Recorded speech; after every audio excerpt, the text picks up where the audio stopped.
मैं प्रोफेसर अखिल स्वामी साहब आपके पास आ रहा हूं और मैं थोड़ा एक और डेटा ऐड कर दूं जो अजय जी ने कहा। हिंदू मोटे तौर पे 85%, मुस्लिम 13%, तेलुगु बोलने वाले 76%, और ये एक ऐसा राज्य है जहां पे हिंदी बोलने वाले उर्दू, लंबाडी, मराठी के बाद पांचवें नंबर की भाषा 1.52%। मराठी ज्यादा बोलने वाले लोग हैं तेलंगाना में बनस्पत हिंदी के। लिटरेसी, अच्छा एक चीज और मुझे प्रोफेसर अखिल स्वामी साहब, जब मैं इस पे बात कर रहा था, एक जनरल ये था ना कि साउथ की सब स्टेट बहुत पढ़ी लिखी है। तेलंगाना में 60% है लिटरेसी रेट। मतलब समाओ, मैं ईमानदारी से बताऊं, मुझे इसके बारे में था कि 75-80 टाइप होगा, लेकिन ये 66% है। हैविंग सेड दैट, हमारे एक बरसाती लाल वर्मा जी एक दर्शक हैं, उन्होंने बहुत ही मतलब एप्ट बात कही है। उन्होंने कहा है कि खंड खंड अखंड भारत, ये शायद बीजेपी का सपना है। अब मैं इस पे आपसे पूछ रहा हूं कि ये किसी भी वो हो, और ये सेंसिटिव मामले होते हैं, लोगों को लगता है कि भाई जात पे लोग बोलना नहीं चाहते हैं जनरली, लेकिन मुझे ऐसा लगता है कि हम और आप अगर जात पे भी नहीं बोलेंगे तो फिर मामला नहीं ठीक है। इस पे कैसे आप रिजर्वेशन या किसी विशेष सुविधाएं दे सकते हैं? अरे देना है तो देश में जो शहीद हुए हैं उनको कुछ दीजिए, देना है तो कुछ इस तरह के लोगों को दीजिए। अरे जो अपने मेडल विनर्स हैं इनको आप कुछ दीजिए। जो वो आप ये जात पे करके जो खंड खंड अखंड भारत बनाने का सपना है क्या? देखिए आनंद जी, जो आपके दर्शक और श्रोता ने कहा बिल्कुल सही बात कही। वास्तविकता में एक रणनीति तो दिल्ली से चल रही है जिसमें देश को धर्म के आधार पर बांटा जा रहा है और राज्य में जाति के आधार पर बांटा जा रहा है। आपको पता होगा सहारनपुर के अंदर, उत्तर प्रदेश के अंदर, मेहर भोज गुर्जर हैं या राजपूत हैं, वहां पे राजपूत और गुर्जर आमने सामने खड़े हो गए, बड़े बड़े जुलूस निकल रहे हैं। ये जो पहलवान बेटियां जंतर मंतर में बैठी थीं और जिनको घसीटा गया था, उस लड़ाई को बनाया जा रहा है जाट बनाम राजपूत। मुझे ये नहीं समझ में आ रहा है, ये जो राजनीतिकार हैं या कूटनीतिकार हैं या इनकी क्या मंशा है, ये देश को खंड खंड क्यों करना चाहते हैं, तोड़ना क्यों चाहते हैं? मैं कल्पना करता हूं कि एक ऐसा भारत जिसके अंदर धर्म और जाति के आधार पर कोई विद्वेष ना हो, जो योग्य हो वो आगे बढ़े, जो अयोग्य हो, जो जितनी भी डेवलप्ड इकोनॉमीज हैं, आप कहीं जाइए, अगर भारतीय इतने बड़े बड़े पदों पे बैठे हुए हैं, इसलिए बैठे हैं कि वो जाति और धर्म पे बिलीव नहीं करते, वो कहते हैं सर्वाइवल ऑफ द फिटेस्ट। ये मैं अपने देश में देखना चाहता था, लेकिन मैं जो देख रहा हूं कि ये कौन सी शक्तियां हैं और इनकी क्या रणनीति है।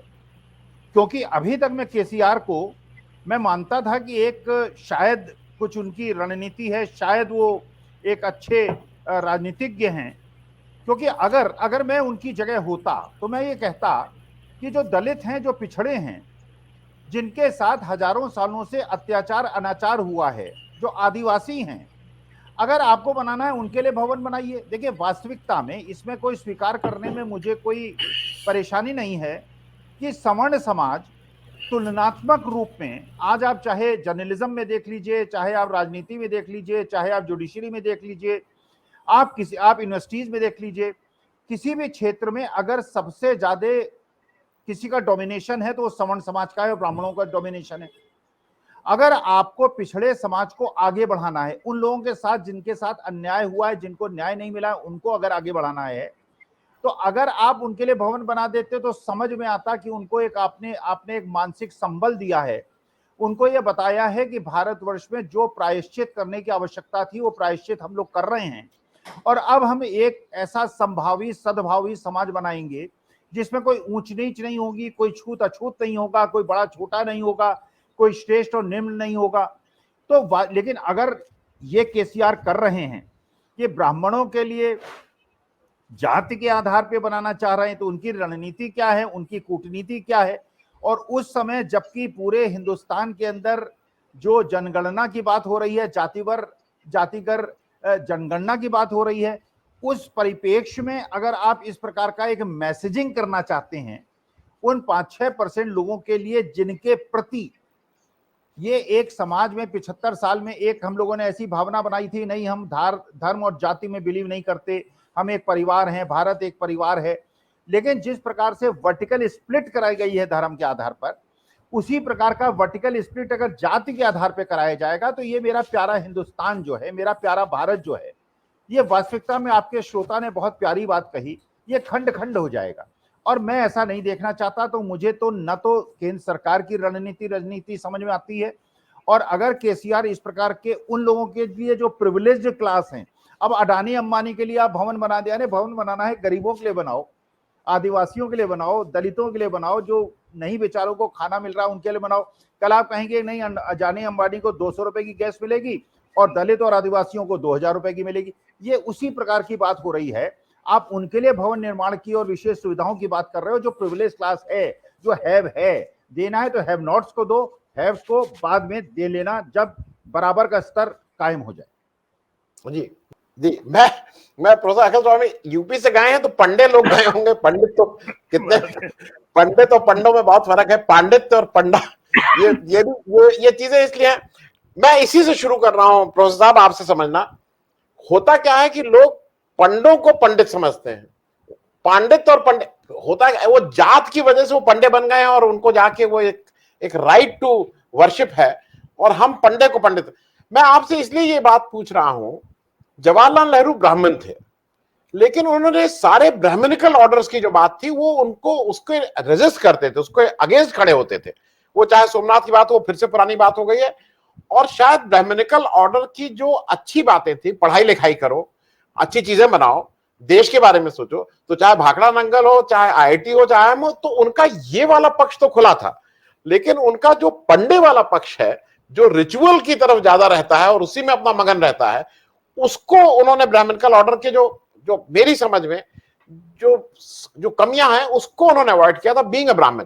मैं थोड़ा इस पे भी आपसे प्रोफेसर अखिल स्वामी ये समझना चाहूंगा, ये जो रिचुअलिस्टिक पार्ट ऑफ ब्राह्मण्स है जिससे लोग परेशान हैं, और जो इसका एक स्पिरिचुअल पार्ट है, इस पे जरा। देखिए आनंद जी, आपने पंडित जवाहरलाल नेहरू की बात की, वो भी बात हो गई 50-60 साल पुरानी। अब हमें 21वीं शताब्दी में आपको चाल मिलानी है विश्व के अलग अलग देशों से, और 21वीं शताब्दी में धर्म और जाति की बात किसी देश में नहीं होती। कोई भी संपन्न देश, कोई भी वैभवशाली देश, कोई भी उन्नतिशील देश, उसकी अगर विशिष्टता आप देखें तो उसकी विशिष्टता यही है। आप एक लिस्ट बनाइए उन देशों की जो खुशहाल है, और वो एक लिस्ट बनाइए उन देशों की जो खुशहाल नहीं है। जो खुशहाल नहीं है वो है बिल्कुल एक प्रकार के रिलीजियस डिवीजन के अंतर्गत, जहां विद्वेष है, जहां आपसी भेदभाव है, वो कभी देश विकसित नहीं हुए। आज भी लिस्ट बना लीजिए, वो देश मिलेंगे। तो पंडित जी की बात तो हो गई पुरानी। आज की तारीख में देखिए, मुझे लगता है आनंद जी, मेरी जनरेशन से जिन बच्चों को मैंने पढ़ाया है वो बेहतर है। देखिए, हम लोग किस चक्रों में रहते थे, समाजवाद, डॉक्टर लोहिया, आचार्य नरेंद्र देव, और ये धरती बट के रहेगी फलाना ठिकाना। आज की जनरेशन जिन्होंने मुझे पढ़ाया वो कहते हैं सर ये सब बातें नहीं, हमें इकोनॉमिक्स पढ़ाइए, फाइनेंस पढ़ाइए, हमें वर्ड ऑर्डर पढ़ाइए, हमें अच्छी नौकरी चाहिए, 2-2.5 लाख की नौकरी चाहिए। ये सब फाहियात बातें जो है वो हमारे पिताजी और हमारे बाबा जी से कीजिएगा ये। लेकिन अगर हम लोग इस जनरेशन को भी 21वीं शताब्दी में घसीट कर उसी जाति और धर्म में ले जा रहे हैं। देखिए, पंडित जी जो थे वो दूरदर्शी व्यक्ति थे। वो ये मानते थे कि देश को आगे बढ़ाने के लिए वो 100 साल के बाद का हिंदुस्तान देख रहे थे। आप सोचिए आनंद जी, आप जरा कल्पना कीजिए, यूके जैसा देश एक हिंदू को प्राइम मिनिस्टर बना रहा है। Could you imagine that? America एक वाइस प्रेसिडेंट लेडी को बना रही है जो हिंदू है। Could you imagine that? तो वास्तविकता में अगर आपको आगे बढ़ना है तो ये धार्मिक जातीय विद्वेष जो है ये 21वीं शताब्दी में नहीं ले जाएगा। जैसे किसी ने बड़ी फेमस मैगजीन ने डाला 2023 बीसी, आप देश को वहां ले जा रहे हैं क्या? अरे देश में हमारे बच्चों को, हमारी जनरेशन को कहिए भैया मंदिर के अंदर पूजा करो, मैं भी करता हूं, मैं भी मंगलवार का व्रत रखता हूं, घर में करता हूं, और उसके बाद जब मैं बाहर जाता हूं तो एक शिक्षक के रूप में अपने बच्चों को, अपने शिष्यों को मैं फाइनेंस और इकोनॉमिक्स पढ़ाता हूं। कहता हूं वाहियात चक्रों में मत पड़ो बेटा, पैसा कमाओ, और पैसा कमाना अच्छी बात है, अच्छे तरीकों से पैसा कमाना अच्छी बात है। ये धर्म और जाति में मत पड़ो, कोई ऊंच नहीं है, कोई नीच नहीं है, कोई भेदभाव नहीं है। और हमें उन लोगों को भी जो अभी तक नहीं अच्छा स्थान पा पाए हैं जो बाबा साहब भीमराव अंबेडकर ने कहा था, अपने बच्चों को पढ़ाओ, शिक्षा, मां सरस्वती की वंदना, ये आवश्यक है। अगर हम उनको घसीट कर पीछे की तरफ ले जा रहे हैं, पाषाण युग की तरफ ले जा रहे हैं, एक दिल्ली में बैठे हुए हैं वो धार्मिक, सारे दिन उनकी व्हाट्सएप वॉर चलती रहती है। अब एक नई आपने जाती है, और इसका सबसे ज्यादा, क्योंकि यहाँ ज्यादातर लोग जो बैठे हैं सवर्ण आपने बताया है, सबसे ज्यादा नुकसान अगर किसी को 50 साल बाद उठाना पड़ेगा, हम सवर्णों को उठाना पड़ेगा। ये जो बैकलैश है, इसको रिजर्वेशन से, इसको सामाजिक सद्भाव से, उनको आगे बढ़ा के उनके लिए पार्लियामेंट, ये हमने एक संभावी समाज बनाने का प्रयास किया था, जो कि एक प्रकार का विद्रोह था, वो दबा रहे।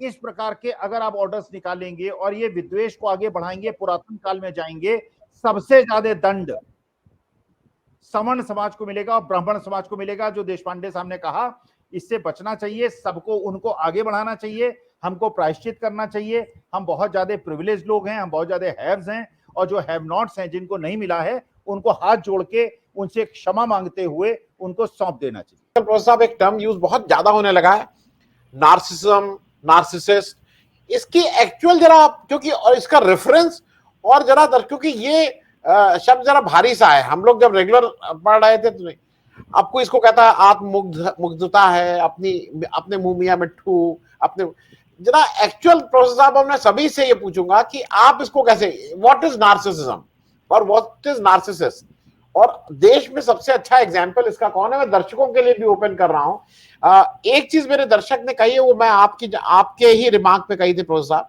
उनका कहना है हिंदू होने की वजह से पीएम नहीं बने सुनाक साहब, इकोनॉमिस्ट होने की वजह से वो यूके के पीएम बने हैं। और साथ में इतना और मैं जोड़ दूं, क्या भारत में कभी ये हो सकता है कि एक बड़ा इकोनॉमिस्ट कहीं से आए और देश में काम करे और उसके बाद हम उसको पीएम पद पे बैठा दें, अगर उसमें मेरिट हो? ये दोनों चीजें, नार्सिसिस्ट जरा आप बता दीजिए, और अगर विदेश में कोई मेरिट वाला है और हिंदुस्तान को अपना घर बना ले, तो क्या हम उसको कोई शीर्ष पद देंगे? प्रोफेसर साहब, संक्षेप में। हाँ बिल्कुल आनंद जी, देखिए वास्तविकता में आप ये, मैं प्रश्न आपसे पूछता हूँ, भगवान खाते क्या हैं? बहुत लोग आंसर देंगे, फल फूल खाते हैं, आदर खाते हैं, श्रद्धा खाते हैं। वास्तविकता में भगवान केवल अहंकार खाते हैं, और ये अहंकार की बिल्कुल एक प्रकार की प्रगटीकरण है। जैसे भस्मासुर ने किया था कि उन्होंने शिव से वो लिया, आशीर्वाद दिया, और उसके बाद शिव के ऊपर हाथ रखने का प्रयास किया।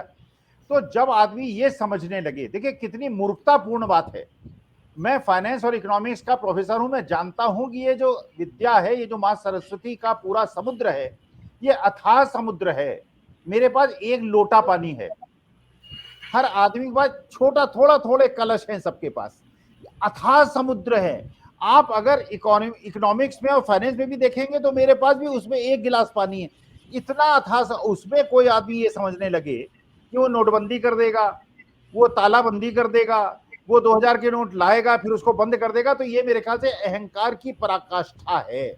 और इसकी परिणीति जो होती है, परिणीति जो होती है, वो जैसे हुई थी, मैंने अभी एक व्यक्ति का संदर्भ लिया, उसी प्रकार की परिणीति मुझे लगता है होती है।